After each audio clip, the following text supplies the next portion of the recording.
now watching Wayback Wednesday, sponsored by Davenport Auto Park, the ride of your life. And also sponsored by Flores Glass, serving the area since 1977 with residential and commercial work.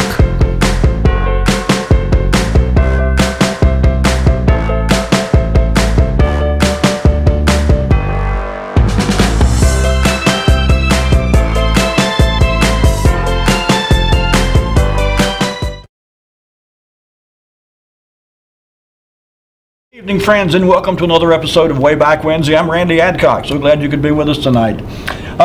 Before we get into tonight's show, I just want to clarify a couple things from last week's show. If you found yourself scratching your head after last week's show, as I did, there was a good reason for that. It seems that, it's funny how sometimes a suggestion can put a mental image in your mind that sticks with you so vividly that you're just absolutely certain it's a correct memory. That happened to me last week, and I have to admit it was obviously an erroneous memory that apparently never happened. I don't have any other explanation.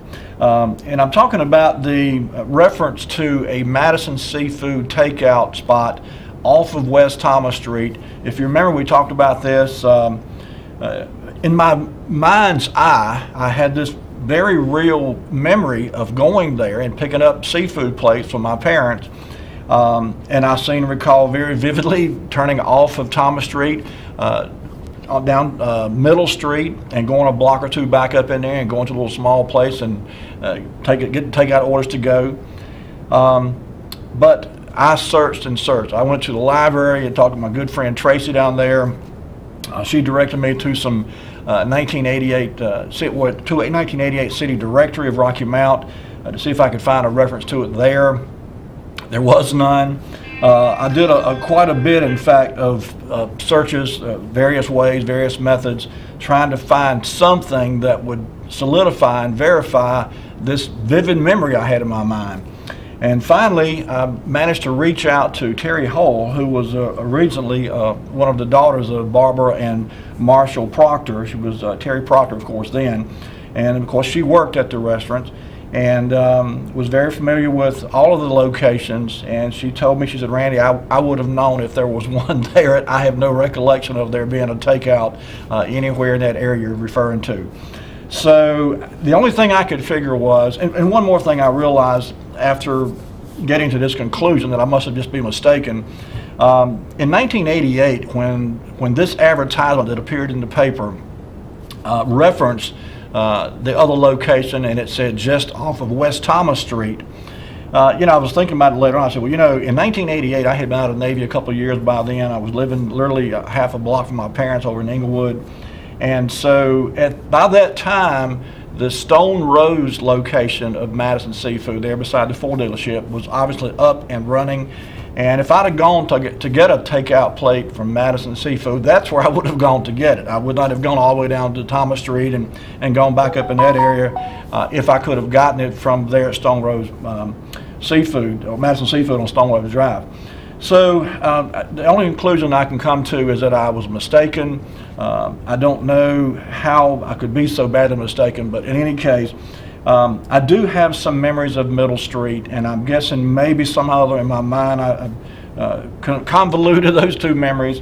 But if you watch the show, in the past I've talked about going with my grandfather over to Middle Street to Broadus Oakley's garage. I have some very, very fond memories of traveling with my grandfather on various little jaunts around town as a small child, and even up into my, well, I won't say teenage years, because by then I didn't travel so much with him, but certainly when I was a small child, up until the age of 9, 10, 11 maybe, I would go to Mr. Oakley's garage to have his car worked on. I would go with the grocery store with him to the grocery store. And so, when I thought about that, I said, well, maybe I was thinking about going to Broadus Oakley's garage with my grandparent or my grandfather, and maybe that's how I got so confused about there being a Madison Seafood. And then the suggestion in the telegram that there was indeed a location there. And as far as that ad in the telegram goes, I really believe it was a misprint or a typo. I believe what it should have said was off of East Thomas Street. If you remember, Madison Street is a 3-block long street between Carolina Avenue and East Thomas Street. And so a lot of people may not have known where Madison Street was, but everyone in Rocky Mount knew where Thomas Street was. So a direction that set off of East Thomas Street would have been a fairly easy set of direction for people to follow to get to the restaurant. So I'm guessing it was a mere typo in the telegram, and it was just enough to throw this old brain into a frenzy and get me all discombobulated. So having said that, when I got to thinking about Broadus Oakley and my memories of going to his shop with my grandfather and seeing the old cars, you know, back in the 50s and 60s especially, if anyone around town had an old Model T or a Model A or an old Packard or any old car, and Hudson and Nash, whatever, everyone knew that Broadus Oakley was the man to work on it. I mean, he just had a knack for working on cars, and he was the best. Anyone who was around in that time frame would tell you when it came to working on old cars, Broadus was the man you wanted to talk to. So I thought it'd be neat to look at not only his garage, but the man himself, and see what I could find out about Broadus Oakley. And so I uncovered a few things. We'll go into that tonight. And when I started digging into Broadus Oakley, I actually uncovered some things about a couple other folks in Rocky Mount and was able to tie them all together. So having said all that, let's jump right into this. The first thing I found when I went, and a lot of times when I'm doing my research, and of course you've heard me talk about using the newspapers.com website. And if I'm looking for a person, a lot of times I'll go back as far as I know there should be information about that person. If I know, for example, they were born in the 1940s, excuse me, I'll go back in the 1940s and go to looking for information, articles, newspaper clippings, whatever from that time frame. So with Broadus's, he was born in 1913, I found out. So I went back and started looking from 1913 forward, and the very first reference that I found to Broadus himself was actually in 1942. So Lee, if you would, put up item number 1. This is just a newspaper clipping that appeared in the Rocky Mount Telegram, November of 1942. And it's a listing of the area gentlemen, young boys I should say, who got drafted into World War II. And this is just a fairly long list. In fact, I actually cut it off. It was considerably longer than what you'll see here. And I know you can't read the list, but about 3/4 of the way down is one William Broadus Oakley. So in 1942, November 42, Broadus was drafted into military order to report to Fort Bragg.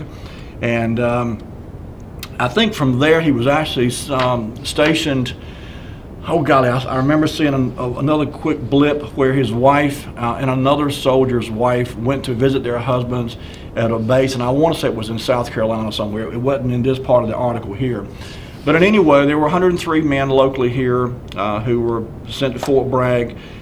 Whether he served in the combat role, I do not know. I did not find any reference to that. But certainly he was one of many. As I said, it was 103 that left here in November that were drafted to go to World War II. And so he was one of those, obviously. So I'll tell you what, one of the things that I learned about Broadus that I did not know was that he was an avid boater. And he was very much involved in getting Rocky Mount Amateur Boating Association off the ground and drumming up interest in it. And so, Lee, if we could, let's go to item number 2. Item number 2 is an article that appeared in the Rocky Mount Telegram in August of 1954. Now, we're jumping ahead quite a bit here, I realize. But in August 1954, this article, short article appeared, and it says, Rocky Mount Boating Association plans races to be held here Sunday. Now, keep in mind, this is almost 2 decades, almost 20 years before the Rocky Mount Reservoir was ever full of water. And so the only water that you could do any boat race or anything else on was Tar River out by Sunset Park, of course, was where there was a lot of boating activity. You may remember from an earlier show we talked about a couple of like cruising boats that the city operated on the river, and it would take you down toward the dam and back up again. And so this, in 1954, there was a motorboat race that was sponsored by the Rocky Mount Boating Association. It was Sunday afternoon at 2 o'clock on the river. The event's open to anyone interested in running, and racers from throughout this area are urged to take part. Entry blanks may be picked up at the Tar River boat landing prior to the races.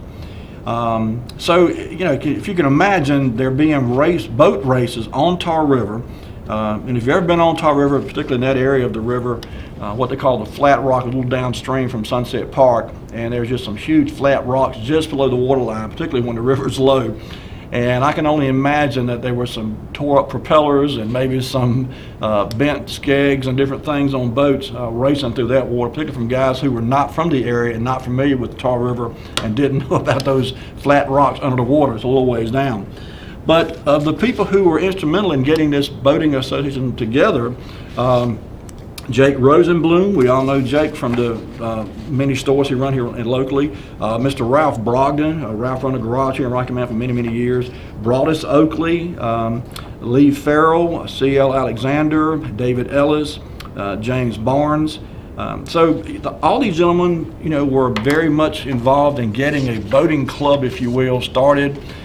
They went to great lengths to publicize it and promote it and get interest built up in it. Item number 3, if you would, Lee, appeared in 1955, November the 7th. They had a turkey shoot to raise money. It was sponsored by the Rocky Mount Boating Association. It was held Monday, Wednesday, and Friday from 7:30 to 10:30 p.m. Now you notice it says on NC 95 East. We've talked before about at one time what is currently Highway 43 was referred to as Highway 95, and when Interstate 95 came through, they renamed Highway 43 to Highway 95. I'm sorry, I said that backwards. They renamed Highway 95 to Highway 43. So anyway, it says just over the railroad overpass at Carolina Concrete Block Works. I believe this is out over by the old Pepsi-Cola bottling plant. I think is where they're talking about here. But anyway, this was in November 1955. They were raising money for the Boating Association. Item number 4, Lee, if you would. This was in January of 1957. The ladies decided to get involved in this thing. Interest was picking up, and so there was an organization meeting was held Monday night at the home of Mrs. Ralph Williams on Bimini Road for the purpose of forming an auxiliary to the Rocky Mount Boating Association. Mrs. Ralph Brogdon, that was, Ralph Brogdon Mechanic, his wife obviously, was elected president. Miss Billy Hassel, first vice president. Miss Leslie Alexander, second vice president. O.L. Waters, secretary and treasurer. And then again, at the very bottom, it lists the members of the Boating Association at this time in 1957. Ralph Brogdon, of course, Billy Hassel, Leslie Alexander, D.E. Wallace, Ralph Williams, J.T. Drake, Albert Rose, Harry Tharrington, Albert Brown, that W.B. Oakley, that is Broadus Oakley, Earl Pittman, and W.H. Needham. So as I said, interest was moving forward. People were getting involved with this. Now, as I said, I knew Broadus Oakley as a mechanic. I didn't realize that he was involved in boating and so forth. And I didn't realize that his shop, his garage that I knew to be on Middle Street, was actually somewhere else originally. His father, whose name Willis Oakley. Willis Oakley originally opened up Oakley's garage, and it was on Thomas Street, right around the corner from Middle Street. Item number 5, Lee, appeared in 1958 in the Rocky Mount Telegram, and this is when the public notice was sent out, advertised in the paper anyway, about the movement of Oakley's garage from, it was 212 Thomas Street, West Thomas Street, and he moved right around the corner to 210 Middle Street. Again, this is April 15th, 1958. This little ad appeared here. So let's fast forward a couple years, 1960. Item number 6, if you would, Lee. This is, you see the headline when he puts it on the screen there. It says, first full-scale water show scheduled at Sunset Park, opening boating season. There we go. I'm not going to try to read this whole thing. There was actually a couple other articles on the right-hand side that I intentionally blanked out here. But it talks about the Rocky Mount's first full-scale water show will be held tomorrow afternoon at Sunset Park in the Tar River at 3 o'clock. The Rocky Mount Boating Association, headed by Ralph Brogdon, Rocky Mount's record-holding hydroplane racing champion, will officially open the 1960 boating season with the show. That was something that I was not aware of. I never knew Ralph Brogdon was a boat racer. I knew him vaguely from my time working in the auto parts industry and selling auto parts, but I did not realize that he also raced boats. And of course, Jake Rosenblum was also an avid boater. It goes on down near the bottom of the article here. It says, Billy Harrison, star basketball player for Rocky Mount Senior High. And we talked about Billy Harrison just a few short weeks ago. His family, his father and so forth, are the ones for whom the Harrison family YMCA is named. Billy Harrison actually left senior high, ended up going to, I think it was Virginia, to finish high school, and even played, I think, a little bit for Dean Smith at UNC. But anyway, this was a big deal. It was the first time they'd had a water show on the Tar River of this magnitude anyway, and there was racers out there, obviously. May 31st, 1960. Okay, Lee, item number 7. This little bit of information here appeared in the Telegram February 27th of 1961, and it talks about a new boathouse that was being planned by the Boating Association. I don't know if this boating house ever got built. Honestly, I don't remember. This was, I would have been a very small child in 1961, so obviously I have no memory of it. But I don't, there's a pavilion there on the river, of course, where you can, go have barbecues and cookouts and that kind of thing. But I have old pictures of there being like a stage there on the river where they would conduct plays and so forth on Sunday afternoon in the summertime. But that was much earlier, back in the 20s, 30s, and 40s. But this little short article says, final plans for a new boathouse will be discussed at a meeting of the Rocky Mount Boating Association Tuesday evening at Buck Overton's. The meeting's at 7 o'clock, and all members are urged to attend. So again, there was quite a bit of interest in pursuing this boating association and generating interest in boating in Rocky Mount. And as it turns out, they'd have to work too hard to get interest. There was quite a few folks around Rocky Mount who were immediately drawn to boating, if not speed racing, then certainly pleasure cruising and fishing. A lot of folks grew up on Tar River in a flat bottom fishing boat, fishing for shad and rockfish and catfish and river robin and brim and so forth. So it wasn't such a reach to think that they could have a boating association in Rocky Mount. But I think the plan here was something on a grander scale. Item number 8, if you would, Lee. There was a spread in the paper in March of 1961 that covered in some detail some of the people here locally who were avid boaters. This picture here features Major Palmer Jordan, head of the Army Reserve Advisory Group in the city, and an ardent boat enthusiast is completing a major alteration on his 18-foot cabin cruiser. He's getting ready for overnight trips to Carl Reservoir by raising the cabin. So, hard to think about people going to this extent with a boat when all we've got here locally is Tar River, but the interest was there. People were getting these boats, they were working on them and taking them to other bodies of water that were larger than Tar River for purposes of pleasure cruising. And I just realized it's time for our first commercial break. So Lee, bring it back to me. I've got quite a bit of pictures to show you tonight, and we're going to talk a little bit more about certainly some other people who were involved in boating and getting the boating industry involved in Rocky Mount on a bigger scale. So don't go anywhere, folks. We'll be right back with more Wayback Wednesday. I'm Daniel Moss, owner of Cornerstone Funeral Home, and I'd like to invite you and your family to give our family an opportunity to serve you in your time of need. And we offer a full line of funeral services, everything from visitations to graveside services to cremations on site with a live crematory, as well as a banquet hall to meet the catering needs of our families that we serve. We offer catering service, we offer refreshments prior to visitations and services of our family, and we want to invite you to come and experience the difference here at Cornerstone Funeral Home.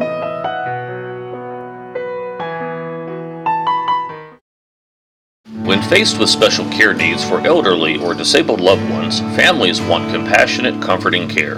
That's Tender Touch Home Care Services' goal, providing the level of care we would expect for our own.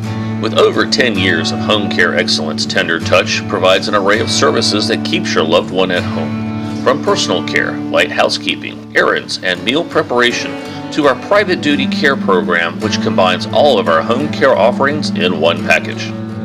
Tender Touch Home Care Services, where your needs are our concern.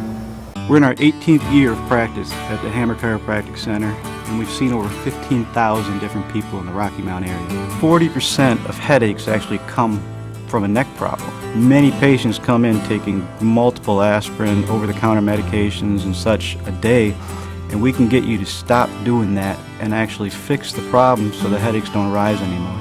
A lot of people think chiropractic hurts. It does not. Most of the people come in and they feel great when they leave.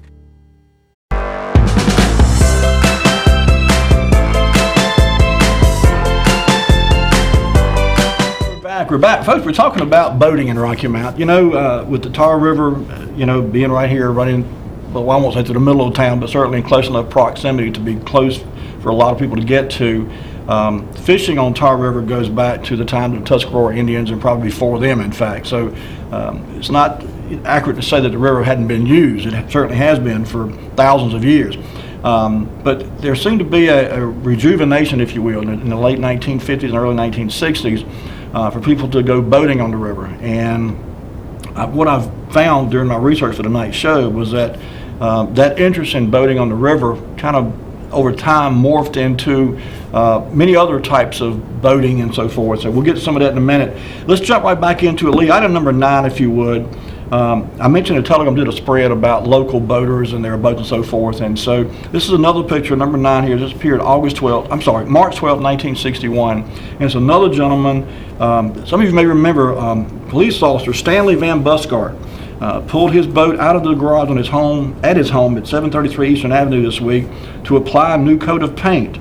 Like numerous other boaters, he is getting ready for another season. So this is early spring, obviously, and it's a pretty good sized cabin cruiser there. And at first thought, you say, well, who would have a cabin cruiser here in Rocky Mount to put in on Tar River? And I don't know if this boat ever made it into Tar River, but certainly there was interest in these size boats, and even larger than that, believe it or not. Item number 10, if you would, Lee. This is part of the same spread that appeared in the Rocky Mount Telegram, March 12, 1961. It's a little bit grainy here, but this is Walter Lamb of 820 Columbia Avenue. Is giving his boat a complete checkup before opening of the boating season. It protects the life of the boat, he says, and makes it safer on the water. I never knew this gentleman. I actually lived on Columbia Avenue for a while. I was a very, very young child, and he actually lived in a block or two, would have been east of where I lived.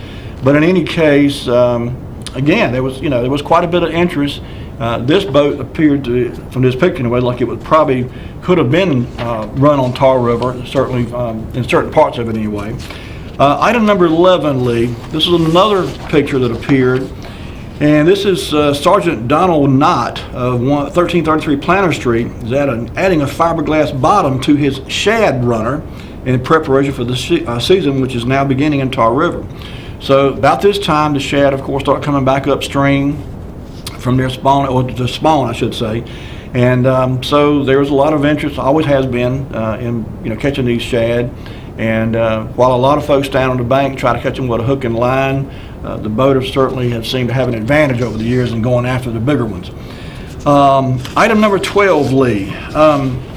Boat show, greatest ever, Rocky Mount Boat Show, Rocky Mount Motor and Boat Show. This was interesting to me because if you'll notice up at the top, it's hard to see there, but it says National Guard Armory at the Walnut Shopping Center. Keep in mind, in 1961, Tarrytown Mall had not been built yet.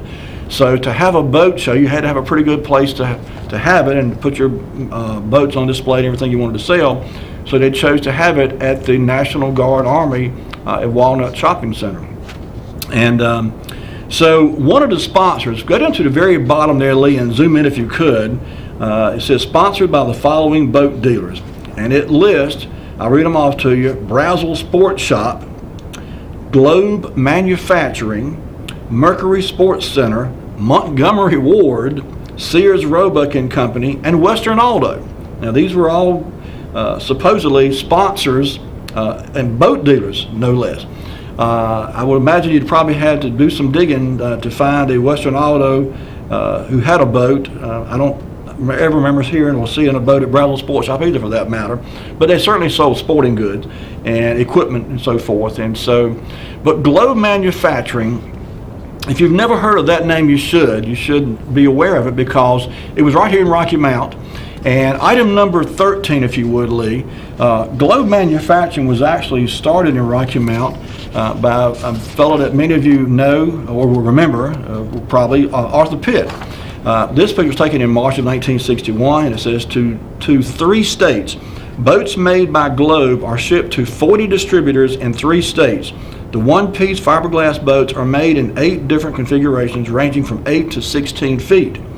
So This is something that I frankly did not remember. I did not remember there being a Globe boat manufacturing facility here in Rocky Mount, but indeed there was. Item number 14, Lee, if we could. And this picture is sub-captioned here, or captioned I should say, making boats. And it says Arthur Pitt on the right and 2 employees of Globe Manufacturing add a layer of fiberglass to the hull of a boat. The firm, the city's only boat manufacturing company, produces an average of 40 boats a month. Who knew that? 40 boats a month were being built right here in Rocky Mount, North Carolina, under the name of Globe Manufacturing Company, and Arthur Pitt started it. I did not realize that. Item number 15, Lee. April 9th, 1961, Globe Manufacturing Company placed this ad in the Rocky Mount Telegram, and it refers to at the top Globe Manufacturing Company's Boat Town. 3104 to 3109 South Church Street is the place to go for Johnson Seahorse outboard motors, a large selection of long boat trailers. We talked about Long Manufacturing in Tarboro a few times on the show. Crestliner fiberglass sports boats from $495. You see they at the bottom they've got rods, reels, baits, accessories, life jackets, boat seats, cushions. See the friendly folks at Globe's Boat Town. And it lists Arthur Pitt, Alan Bradshaw, John Morton, C.C. Lohr, Clayton Pitt, Jimmy Smith, Don White, and Mrs. Doris Moss. So Globe Manufacturing began making boats right here in Rocky Mount in the 1960s, early 1960s, and the business grew. Item number 16, Lee. This was actually the location, present day I should say, location of where Globe Manufacturing was at 3104 South Church Street in 1961. Actually, this is a little bit north and across the highway, across the street, I should say, from, if you counted the area where Tullis Tractor was. If you kind of remember that area of Church Street, this would be across the street from that, and again, a little bit north of there on the opposite side of the road. But this is where it was in 1961, and it was called Globe Manufacturing. Item number 17, Lee. In September of 1962, business was booming. Globe Manufacturing Rocky Mount joined forces with Long Trailer Manufacturing in Tarboro. We just mentioned that. Arthur J. Pitt and M.C. Bailey of Rocky Mount and R.W. Long of Tarboro have bought Globe from stockholders. The plant will remain at its location at 3104 South Church Street. The change over to the Long Company will take about 30 days. Pitt will manage the operations at Globe. The company manufactures fiberglass boats and camping trailers. It also molds other fiberglass products for industry. We have already purchased space for exhibiting our trailers in the New York City Boat Show in January, Pitt said. We're thinking of expansion in the future. Globe was founded by Pitt. It was incorporated in 1958 with the plant the back of Pitt's house on Bienvenue Road. Okay, item number 18, if we could, Lee.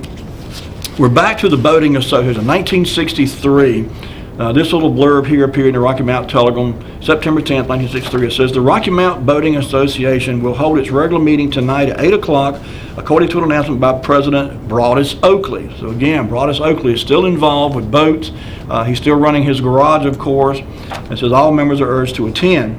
So again, this boating association, they're sponsoring races on Tar River. They're having certainly enough interest in boating for Globe Manufacturing to have achieved a fair amount of success. Eventually merges with Long Manufacturing in Tarboro. And so there's just an awful lot going on with the boating industry in Rocky Mount. And Arthur Pitt and Broadus Oakley and a few others, Ralph Brogdon, are all very much involved in making this become a reality and indeed contribute to the success of boating in this area. Item number 19, Lee. This is a picture I just stumbled across. It doesn't have anything to do with boating other than the fact that it's got Arthur Pitt in the picture. But it caught my attention because I read the caption to you. It's a little blurry, a little dark. I apologize for the quality of the picture, but this appeared May 17, 1964, and the caption reads, Double Dog, Arthur Pitt on the left of Fiberglass and Sports at 3107 South Church Street is trying to keep his dog Blackie still as Frank Thigpen of 300 South Howell Street makes a statue of Blackie. Thigpen's dog seems more alert than Pitt's. Thigpen is a local sculptor whose works have been exhibited in Rocky Mount, Raleigh, and Charlotte. If you remember, we've talked about Frank Thigpen in the show before. In fact, he's the man who did the statue of Spiro Canouclis, and we searched high and low to find that bust, and finally Leela Chesson and her husband found it for us, and we got it, and it's now on display in the public library. But that's a picture of Arthur Pitt on the left and Frank Thigpen there on the right. And I never knew Frank Thigpen did sculptures of animals, but apparently he also did dogs too. Item number 20, Lee. If you remember a minute ago, we talked about a merger between Globe Manufacturing and Long. Apparently Arthur Pitt branched away from that and started this, what was referred to as fiberglass and sports. And so this article appeared March 28, 1965, and it says, Arthur J. Pitt knows his horses, he paints them. And so the article talks about, in addition to building lots of other things out of fiberglass, Arthur Pitt was actually making these fiberglass horses. And they're all over. If you ride around a little bit, you can't help but find these things. People have them in their backyards. There's one out on Westmount Drive. I think there's one out on Highway 97 going to the airport. I think there's a few out there on 301 actually going toward Sharpsburg. So these fiberglass horses were made right here in Rocky Mount by Fiberglass and Sports. And in 1965, Arthur Pitt seemed to have the Midas touch. Everything he seemed to touch, at least for a while anyway, went his way and was very successful in his business. Item number 21, Lee, and this article came out in March of 1966, and it talks about the fiberglass business, and I'll read the little caption here in this picture. Let's see, you're still on 20, Lee. If we could go to 21, please.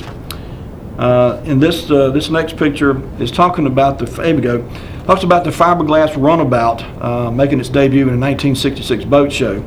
And it says, Rocky Mount not only has a boat show, it now has a boat manufacturer. He is Arthur Pitt, owner of Fiberglass and Sports on South Church Street Extension. Pitt is manufacturing a 17-foot fiberglass runabout bearing the Gull Wing name. The boat features the latest in hull design, tabbed a cathedral hull. Made entirely of fiberglass, the boat's design maintains several features, including a unique built-in ice chest in the deck and seats, which fold into beds. At the upper left, the fiberglass hull is being fitted from its mold. At center left, Pitt inspects a mold for the deck of the craft, which has been covered with a base for fiberglass. The upper center, workmen are placing the deck onto the hull where it will be sealed. Upper right, the metal railing is being attached to the deck as another hull in the background awaits finishing. At the lower left, Pitt is shown attaching the gull wing insignia to the side of a completed boat. That picture leaves actually the next one. I got ahead of myself. Go ahead to item number 22 if you would. There you go. This is the picture that the caption referring to. Pitt is shown attaching the gull wing insignia to the end to the side of the completed boat.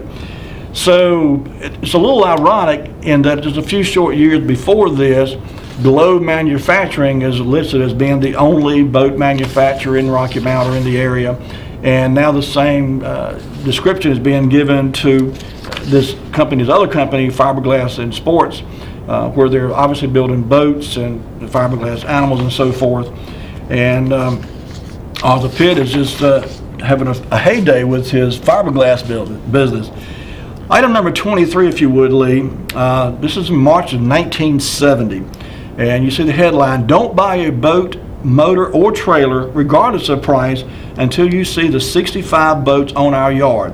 No one can outdeal Arthur J. Pitt, but price is only part of it. Be sure you hear the full story before you buy." In this ad here, he mentioned 65 boats in stock, 25 more on the way. You can get financing of up to 42 months, bank financing right there in the office. You know, when I read that 42 months finance, I had to kind of chuckle, because I think now on a new pleasure boat, they'll go, 15, 18 years, I think it is, you can finance a boat now. But boats have gone, you know, when boat motors started getting expensive as a small house, and indeed some boat motors, you could buy a house cheaper than you could buy the boat motor, it began to be almost impossible to buy a boat without some pretty long-range financing. So 42 months today doesn't seem like very much, but in 1970 it was quite a bit. But they were doing it. They were starting to finance boats 42 months. And I'm sure with good credit, you probably could have got a more expensive boat financed even longer than that. At the very bottom, it lists the address as 3000 South Church Street. So if you remember, 3104 was the address for Globe Manufacturing. So literally right down the street from Globe Manufacturing was where Fiberglass and Sports was located in 1970. Item number 24, Lee, is actually a present-day picture of the location where Fiberglass and Sports is located. There you go. It's now Hydraulic Specialty Companies occupying this space here. But in 1970, this is, by the way, 3000 South Church Street, and in 1970, this was a location for Fiberglass and Sports. And again, they were a boat dealer, sold fiberglass boats and certainly motors and all kind of accessories for boating in the area. So from that late 50s into the early 70s, Rocky Mount was building boats. They were shipping boats out all over the country. The sport of boating was certainly gaining in popularity, and businesses that were dealing in boats were reaping some benefits from this popularity, this increased popularity from boating in general. Item number 25, if you would, Lee. This is another advertisement that appeared in the Rocky Mount Telegram April 29th of 1973, and it says, the top says, we stuck our neck out, excuse me. We have in stock and on order $216,000 worth of Johnson motors, $173,000 worth of boats, $38,800 worth of trailers. We have got to sell boats, win, lose, or draw, it says. And there's some pretty good prices on boats here. You know, it was 1973, so it's been quite a time ago. But you could buy a brand new boat for $693, and here they advertise in 5 years to pay. So again, as the prices of boats continue to increase in price, banks are willing to go more longer terms on the financing, making it easier for folks to get into a boat. And certainly Fiberglass and Sports was reaping the benefits of being able to get their hands on boats, manufacture boats, and sell boats to the public here. You know, in 1970, in the early 1970s, another fellow in this area was making a name for himself racing boats. He went on to gain quite a bit of notoriety. Many of you know who I'm talking about, but I'll tell you what, Lee, bring it back to me. We're going to take a quick break. When we come back, we're going to talk about a gentleman who was absolutely a phenom in the boat racing industry. If you don't know who I'm talking about, don't go anywhere. I'll tell you all about it when we come back from the break. We'll be right back.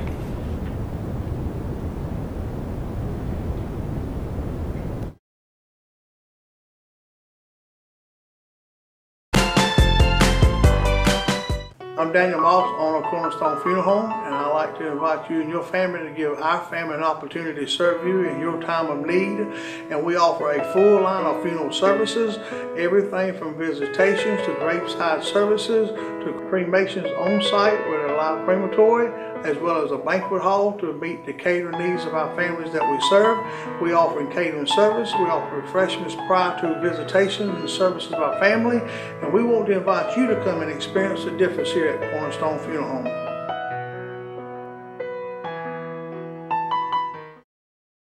When faced with special care needs for elderly or disabled loved ones, families want compassionate, comforting care. That's Tender Touch Home Care Services' goal, providing the level of care we would expect for our own. With over 10 years of home care excellence, Tender Touch provides an array of services that keeps your loved one at home. From personal care, light housekeeping, errands, and meal preparation, to our private duty care program, which combines all of our home care offerings in one package. Tender Touch Home Care Services, where your needs are our concern. We're in our 18th year of practice at the Hammer Chiropractic Center, and we've seen over 15,000 different people in the Rocky Mount area. 40% of headaches actually come from a neck problem. Many patients come in taking multiple aspirin, over-the-counter medications and such a day, and we can get you to stop doing that and actually fix the problem so the headaches don't rise anymore. A lot of people think chiropractic hurts. It does not. Most of the people come in and they feel great when they leave.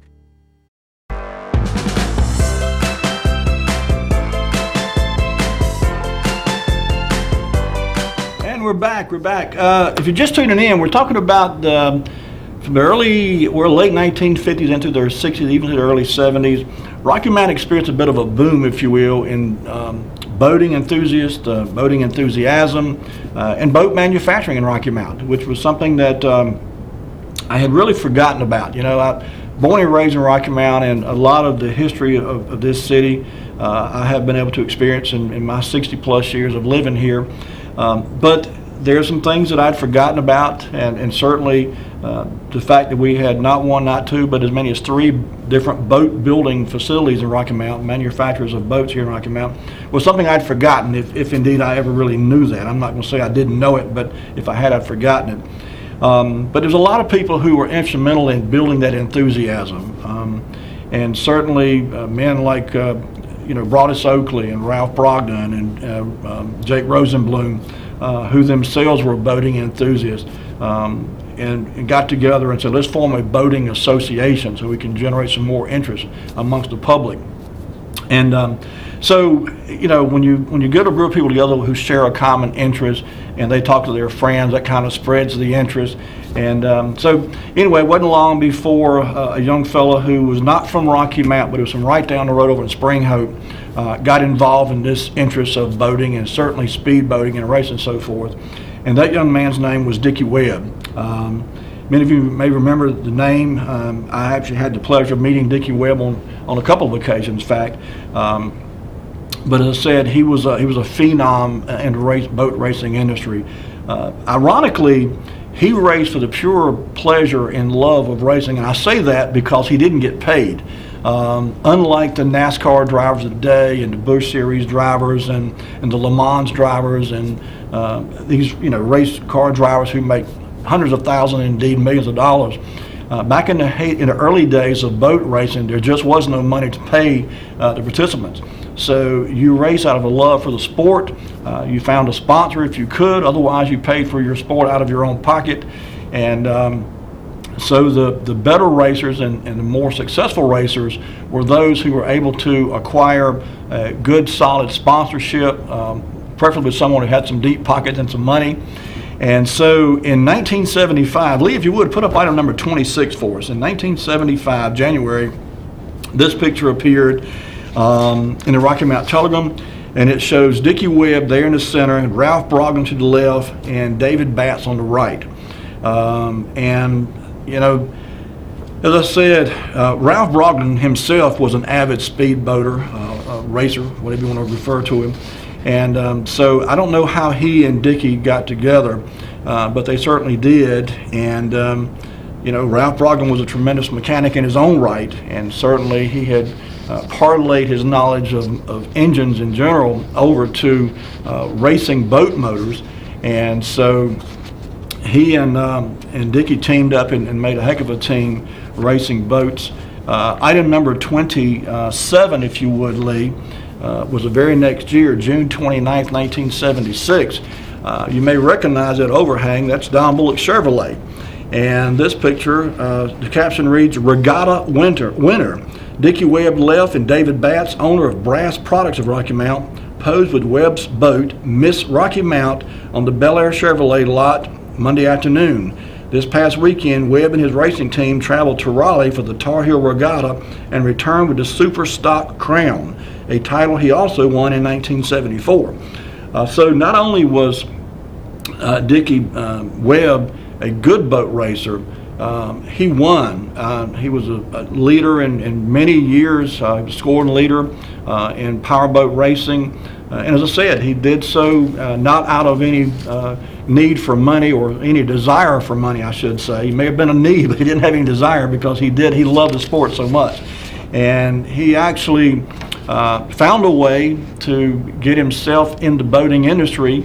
And Lee, item number 28, if you would, in March of 1977, Dickie Webb managed to purchase Fiberglass and Sports here in Rocky Mount, over on 3000 South Church Street. And this is a fairly long article. I'm not going to read it all. I just want to read the very first part of it here. It says, boat racing champ Dickie Webb is the new owner of Webb's Fiberglass and Sports at 3000 South Church Street, Rocky Mount. Formerly Fiberglass and Sports, the new management has enlarged the staff and increased the inventory. Webb said the business has been totally reorganized with an accent on service. Webb's Fiberglass and Sports is a local dealer for Johnson outboard motors, boats, and accessories. Until purchased by Webb, the dealership had been owned by Arthur Pitt. So, and it goes on to talk about this Buck Drummond and Bobby Bain of Rocky Mount, who together have 30 years of experience in repairing and boats and service. But, you know, it says here at the end, regional high point speedboat racing champion in 1974 and point leader in 75. Webb will go to Baltimore, Maryland on March 19th to receive his award as regional high point leader for 1976.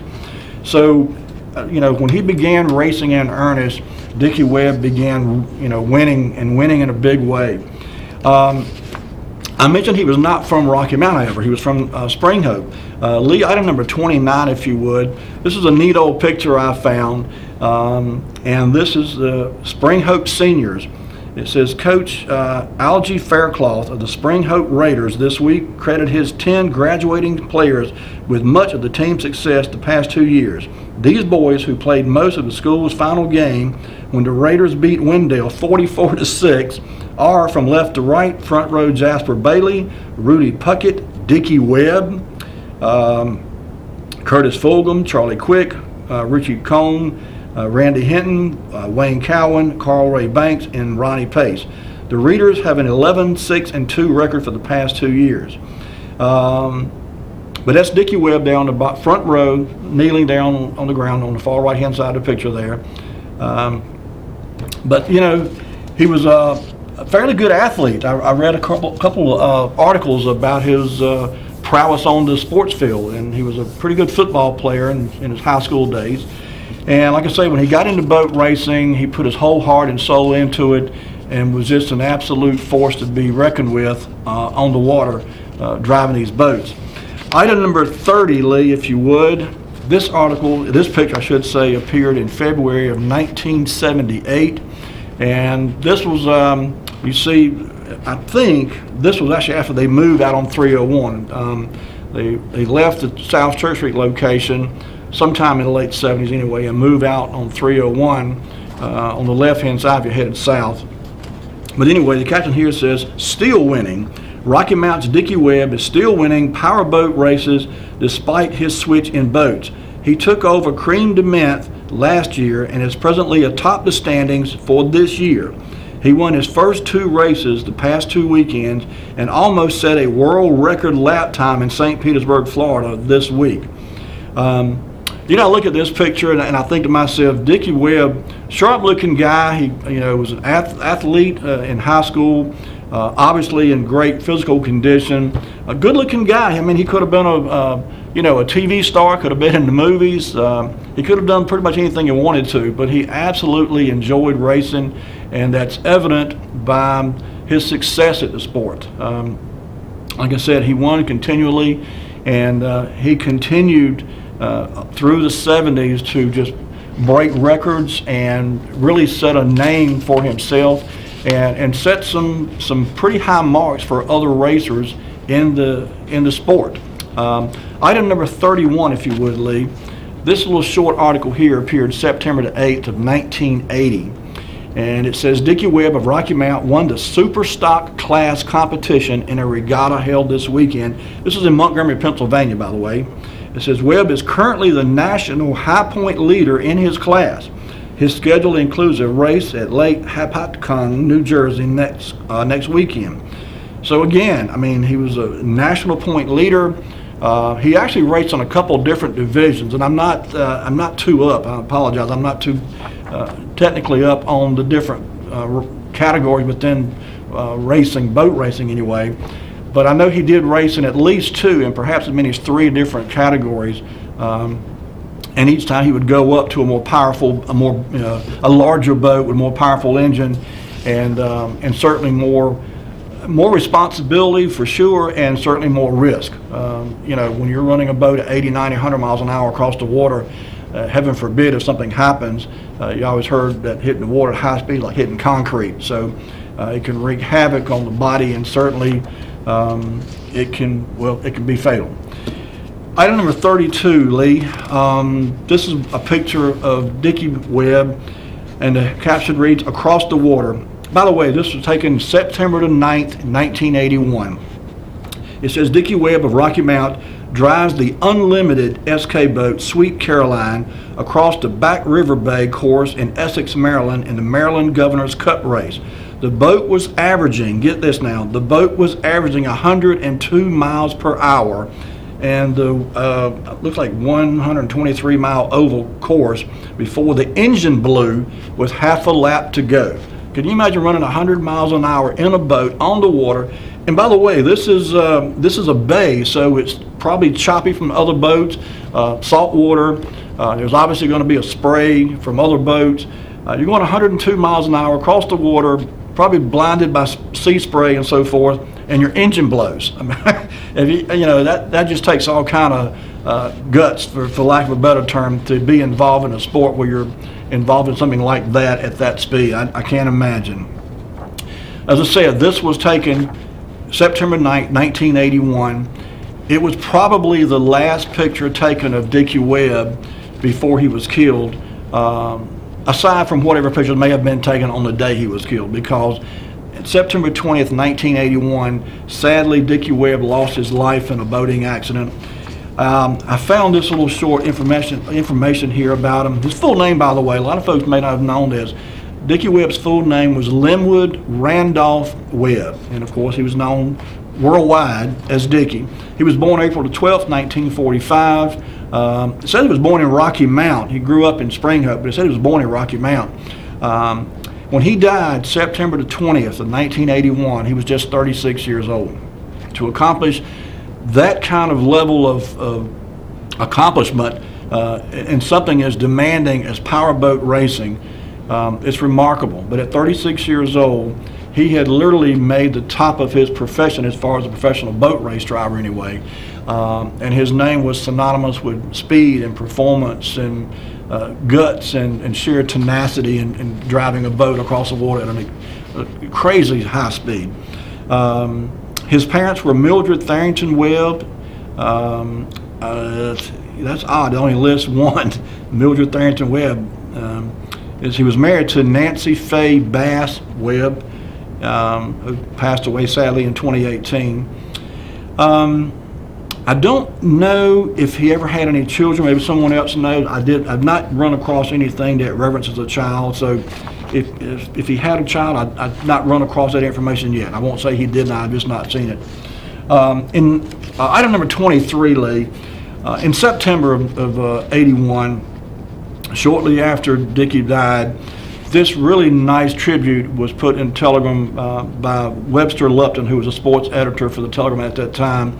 And I'm not going to read the whole thing, but the headline says it all. Webb knew the risk involved with winning. He knew that traveling in a boat going over 100 miles an hour across the water was risky, it was dangerous. It was not something for the faint of heart, obviously, but he knew the risk, and he enjoyed the sport so much that he literally risked his life to race these boats, and indeed the sport that he loved ended up taking his life.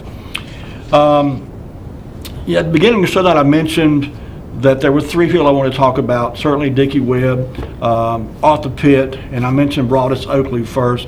I don't know whether, and I feel sure they probably did. I would like to think that they all three knew each other. Well, I know certainly Dickie and Arthur Pitt knew each other. I'm guessing Broadus knew the other two gentlemen too. They were certainly all alive during the same time frame. But sadly, in September of 1989, and Lee, you can go ahead and put up item number 34. September 29th, in fact, 1989, William Broadus Oakley passed away. Said he was born August 16, 1913 in Nash County. He was the son of the late Willis Oakley and Alma Hedgepeth Oakley. He was retired owner of Oakley's Garage. Surviving was his wife, Mrs. Bessie Daughtry Oakley, his son, Richard Oakley of Rocky Mount, He had a daughter. You know, this is odd because he had two daughters. I actually saw and found the wedding announcements for both of his daughters, and I did not realize that one of his daughters passed away before he did. But it lists one daughter here, Ms. Janine Dozier of Rocky Mount. It does not list the other daughter, which I thought was kind of odd that it didn't say he was predeceased by his other daughter. But in any case, he did have two daughters and a son. He's currently buried in Pineview Cemetery, obviously. Item number 35, Lee. This picture appeared September 14th, 1991, and it's very dark, and I do apologize. But I just want to read the caption to you because the caption to me was more important than the picture. It says, Noble Arthur J. Pitt, behind the wheel of this 1927 American LaFrance fire truck, recently donated the truck to the Rocky Mount Shrine Club. The truck has been completely restored by members of the Shrine Club and is used in ceremonial and local parades. I remember seeing this truck its fire truck in parades, but I didn't realize that Arthur Pitt donated it to the Shrine Club, and of course the Shrine Club spent the money to have it restored and so forth. But it's a very, very, they refer to him as Noble Arthur J. Pitt, so I'm guessing that's some kind of ranking within the Shrine Club organization. But nonetheless, it was a noble gesture by a very noble man. And lastly, item number 36, Lee. April the 17th, 1992, Arthur Pitt passed away. He was born March 22nd, 1924 in Hobgood. Surviving was his wife, Lucille Ingram Pitt of the home. He had brothers Clayton Pitt, Thomas Pitt, had a sister, Virginia McKenzie of Virginia. And he also is buried at Memorial Park. I almost said Pineview, but he's buried at Memorial Park. So anyway, there was three men there. Like I said, all three were instrumental in developing and pushing and promoting, in fact, the boating industry in Rocky Mount and the sport boating particularly. It's a shame, you know, that we've got a reservoir now. We've got this huge body of water. Oh, we've got a call. Let's get this call. Hello, caller. You on the air? All right. I know you're getting ready to leave, but you had a missing person on that obituary notice, the other daughter of Broadus Oakley. Her name was Jeannie Oakley. She was in my graduating class of 1962. She's married to a person named Clarence Dozier. They live up near Oak Level Cafe out in the county at their farm. Yeah, I knew he had another daughter, and I don't know why she was not listed in his obituary, but you're right. He did have two daughters. He sure did. They grew up in the same neighborhood with me. I knew all of them. Good folks. They sure were. Goodbye. All right, buddy. Good night. Okay. Folks, that's going to do it for us. We've run slam out of time. I want to thank you for tuning in tonight. Hope you learned something. Hope you picked up some information maybe you didn't know before. Looking forward to next week's show. Have a great week, folks. Take care of yourselves. Be kind to one another. And we'll see you next week with more Wayback Wednesday. Good night.